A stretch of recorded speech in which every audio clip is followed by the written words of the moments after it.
When people think of the British Empire, they often picture naval power, industry, parliament, literature, and global trade. Yet beneath the image of civilization and progress lies a darker story. For centuries, British rulers, military forces, colonial administrators, and courts employed torture, brutal punishments, and public executions against enemies, rebels, colonized peoples, and even their own citizens. Some of these punishments were so cruel that they are difficult to comprehend today. Men were hanged, disemboweled, and quartered. Prisoners were flogged until flesh hung from their backs. Rebels were blown apart by cannons. Suspects were tortured during interrogations. Entire populations were subjected to collective punishment, and many of these acts were not committed by rogue individuals. They were carried out under the authority of governments, monarchs, courts, and military institutions. This is the story of torture and execution under British rule. As we take a cold look at British colonial rule, it is also important to remember that many of these punishments were first inflicted upon Britain's own people. For centuries, public suffering was considered an acceptable tool of law enforcement. One of the most infamous punishments was hanging, drawing, and quartering.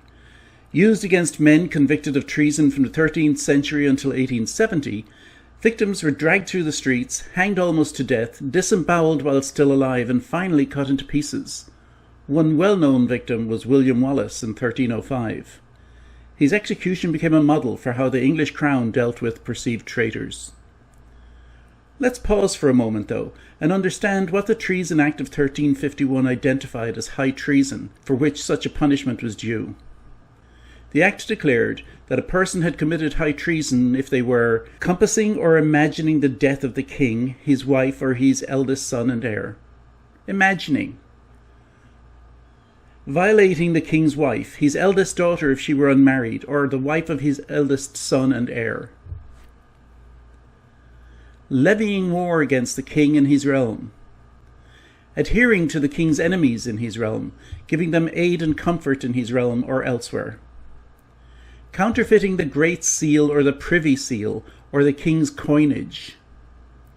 Knowingly importing counterfeit money. Killing the chancellor, treasurer, or one of the king's justices while performing their offices.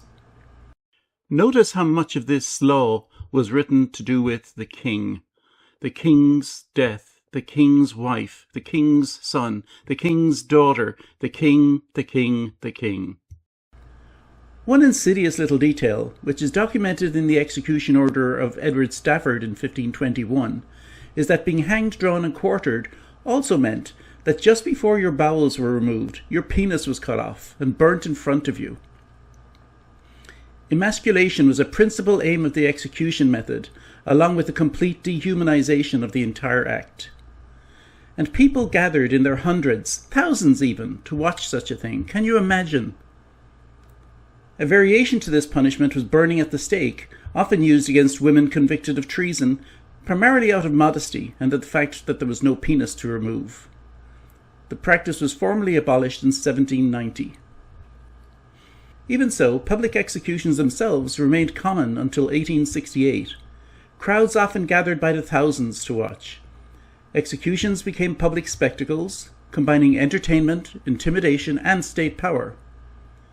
The infamous rack in the Tower of London stretched victims' bodies until joints dislocated. One notable victim was Guy Fawkes in 1605, who was tortured before his execution.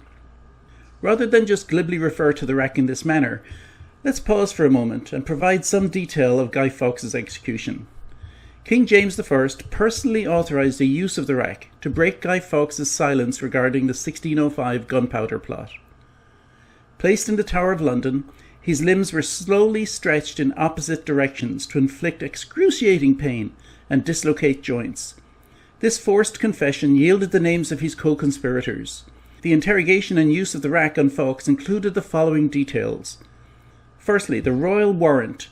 Following Fawkes' arrest, he initially gave his name as John Johnson and refused to give up his fellow plotters. King James I issued an order on November 6, 1605, authorising the gentler tortures first and the rack if he remained stubborn. The mechanism, the rack, torture, was a bed-like wooden frame with rollers at both ends.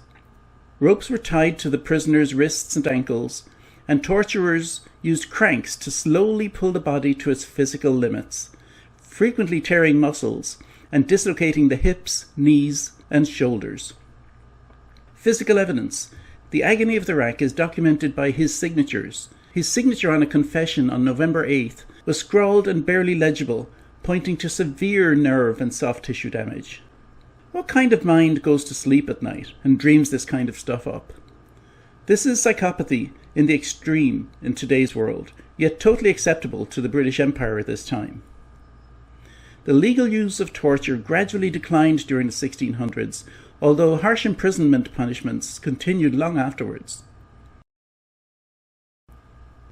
Not all monarchs were equally brutal. Some reigns became notorious for the scale of executions carried out in the name of political control. Among them stands Henry VIII.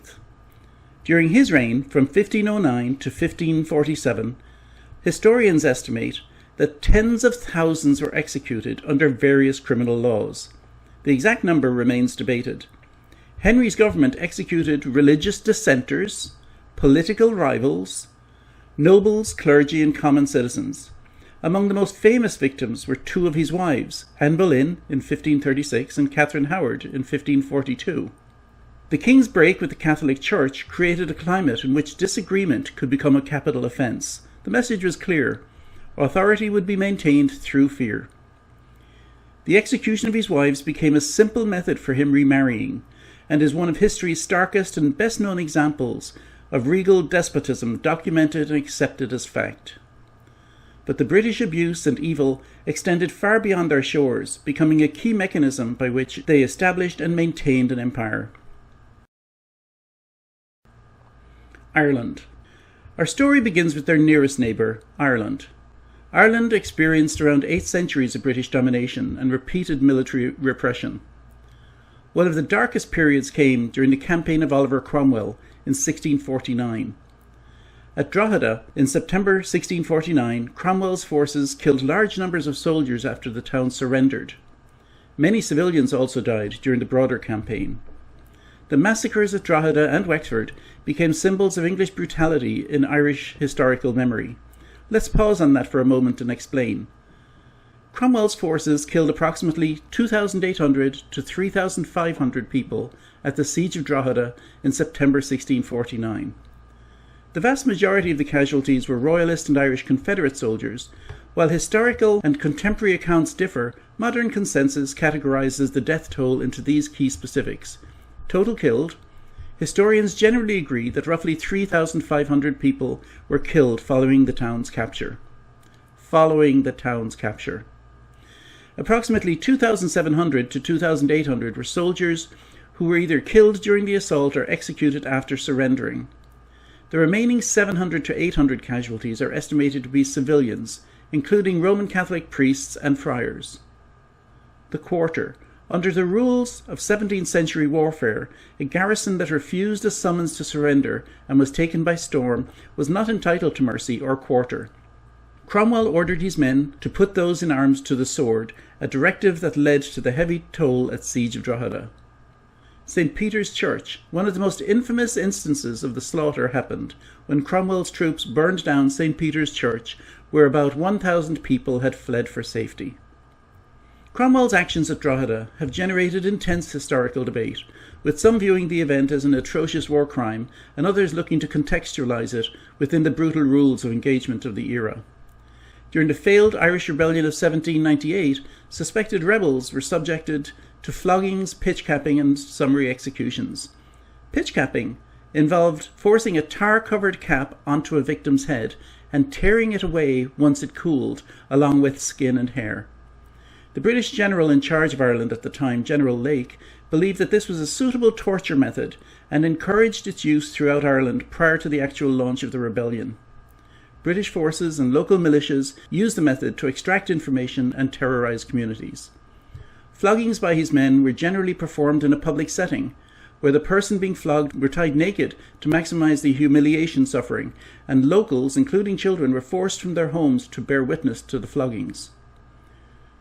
Extreme punishment methods are documented in Ireland as far back as the 12th century Anglo-Norman invasion, when captive soldiers had each of their limbs broken, were then left to lie in extreme pain for a day, and then subsequently hanged. This infliction of maximum pain prior to the execution was almost uniquely British, and a damning statement of the mindset of the British ruling class. The memory of these punishments remained deeply embedded in Irish culture for generations. India.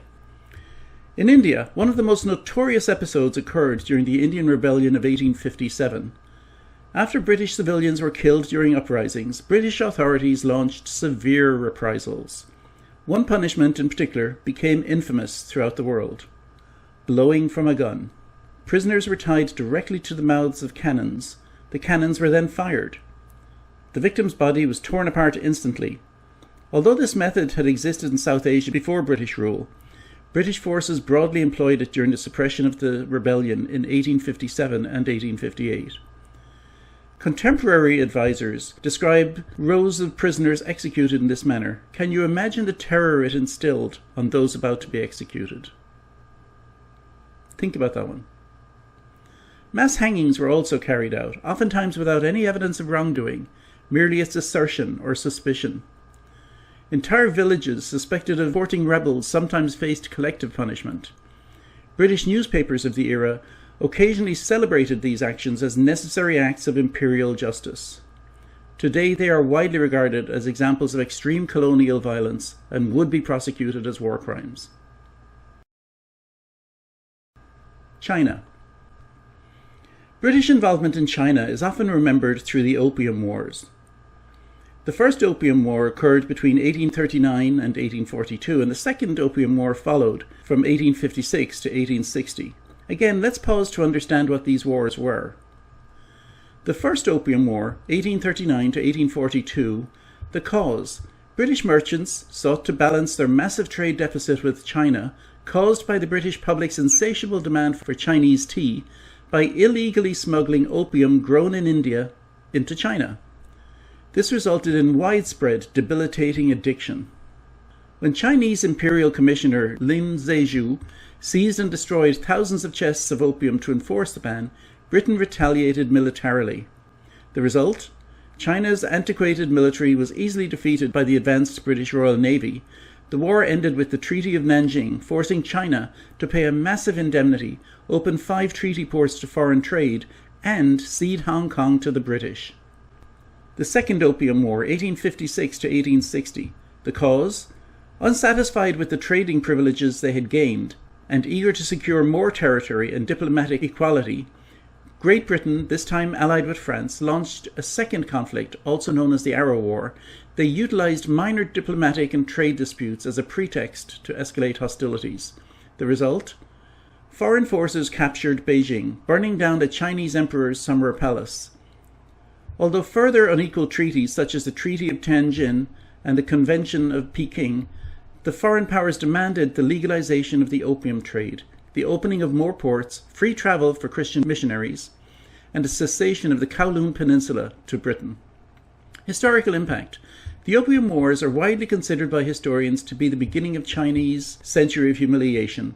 The loss of sovereignty, territorial concessions, and legalized drug trafficking severely weakened Jing dynasty. This period ultimately paved the way for internal upheavals, a century of foreign exploitation, and the fall of the imperial system in the early 20th century. And so while these conflicts were not characterized by systematic torture programs on the scale seen elsewhere, they demonstrated the willingness of the British imperial power to use overwhelming force against civilian populations. Perhaps the most famous example occurred in 1860 when British and French forces destroyed the old summer palace near Beijing. The palace complex contained priceless cultural treasures accumulated over centuries, if not millennia. Its destruction was intended as punishment and a demonstration of imperial power. For many Chinese historians, it remains a symbol of national humiliation. Africa. Across Africa, corporal punishment became a routine tool of colonial administration. The whip was among the most feared instruments of imperial control. In colonies throughout East and Southern Africa, floggings were imposed for labour violations, tax resistance, and minor offences. One notorious example occurred during the suppression of the Mau Mau uprising in Kenya during the 1950s. During the suppression of the Mau Mau rebellion in the 1950s, floggings were systematic tools for torture and interrogation. British colonial forces and loyalists beat detainees, often until they died, to extract information, break spirits, and force Kenyans to abandon the anti-colonial movement. The systematic abuse within the camps involved several harrowing details. Routine beating. Detainees in the camp were subject to frequent indiscriminate beatings. Floggings were part of a standardized deep interrogation process where colonial authorities turned a collective blind eye to extreme violence. Fatalities. Beatings were often administered with such severity that prisoners suffered permanent physical and psychological scars or died from their injuries. Targeted abuse. Interrogators frequently targeted detainees' extremities and private parts with whippings, electric shocks, and other forms of gruesome mutilation to extract confessions. The extent of the colonial administration's brutal crackdown was the subject of major lawsuit in the UK. After discovering secret files that described institutionalized abuse, the British government formally admitted to the torture of detainees, expressed sincere regret, and paid out a £20 million compensation package in 2013. 20 million. Big deal. The events became one of the most significant acknowledgements of colonial wrongdoing in modern history. It is worthwhile reminding ourselves at this point of some methods used under British authority, which would shock modern audiences. These included hanging, drawing, and quartering, which only ended in 1870, burning at the stake, which ended 1790, public executions, ended 1868, flogging in the British Army, largely abolished in 1881, judicial whipping in Britain, effectively abandoned by the mid-20th century, pitch capping in Ireland, blowing prisoners from cannons in India, the rack and other interrogation devices used in earlier centuries, transportation under brutal conditions to penal colonies, institutionalized floggings in Africa. Today, many of these punishments would be considered violations of international human rights law, yet for centuries they were defended as lawful, necessary, and even moral. Perhaps the most unsettling question is not what happened, it is why. Torture devices are not accidental inventions. Someone designed them. Someone studied how the human body reacts to pain. Someone experimented with ways to prolong suffering. Someone concluded that fear could be turned into a political weapon. The psychology behind torture is complex. Researchers often point to dehumanization, obedience to authority, ideological certainty, and the belief that certain people deserve less moral consideration than others. These mechanisms appear throughout history, and while existing in other civilizations, Britain built an empire out of them. Every year, millions visit museums and exhibitions displaying instruments of pain. The Tower of London remains one of Britain's most visited historical sites. Visitors often find themselves simultaneously horrified and fascinated. Perhaps because these exhibits force us to confront an uncomfortable truth. The people who created these punishments were not monsters from another species. They were human beings. Yes, in many cases, they were sadistic psychopaths of unparalleled levels. Yes, the desire to maximize pain even prior to execution is fully endorsed by many of the kings and queens of England. But many of the minds that fashioned such practices believed they were serving justice. Many believed they were protecting society. And that realization may be more disturbing than any torture device itself. If this discussion gave you pause for thought, please subscribe and you'll be made aware of our next video as it gets uploaded. We expect to do at least one every week. Thank you for listening.